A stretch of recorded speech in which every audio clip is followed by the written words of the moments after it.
Die spesiale item, hulle het vir die producers van die podcast het vir Mr. De Bruin 'n package gestuur. Hy moet gewoon verlees hardop vir die kykers. Asseblief.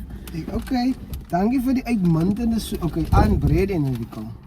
Dankie vir julle uitmuntende soektog na die waarheid en toewyding daaraan om te sien dat mense moet reg leef met mekaar.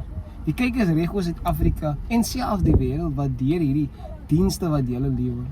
Al die opoffering wat julle maak word gesien deur almal wat betrokke is, vanaf die producers tot by die kykers. Shout out kykers. Shout out. Weereens baie dankie vir die werk wat julle doen manne. Hier is 'n klein geskenk van ons af. Dit is sommer 'n laat birthday geskenk vir Rico en 'n Kersfees vroeg Kersfees geskenk vir julle albei, die kykers en die producers van die kykers en die producers van die podcast. Dat is ook man, dat is ook man. Ik ken ons van gifts in me. Ik ken ook iemand die moet die waters niet mee bro. Ja, What? We're back in the business, boy. Wat is die manier? We're live, boy. Nee, gevaarlijk. Nee. Wat is die manier? Professional, Ons is op die boot. Ons is op die boot. Kijk eens, ik kan mezelf zien. Nee, jong. Nee. We are about to become a household brand, boy.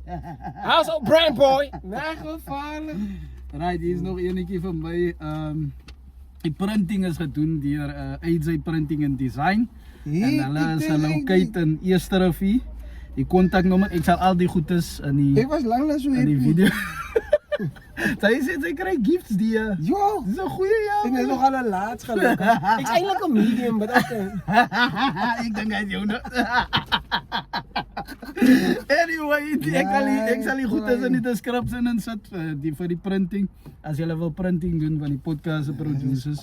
Dit aanbeveel kontak. Die kontaknommer is 067-832-9747. Right. Sy like. Ik is heel braai, jij Sy nou. like wat sy sien. Mijn vriend, zij gaan niet nou mij smile, my ik weet wat ga ik maken. Ik is jammer, maar wie even die gemaakt het of gestuurd. Ik ga even dag gaan doen. Vandaag. Ik ben klaar en ik heb die tijd niet. Ik trek het vandaag aan. Ja, ik hoor je gelijk. Right mense, baie dankie dat julle ingeskakel het. Meneer groet, dis is 'n guy my bro. Ik was een guy.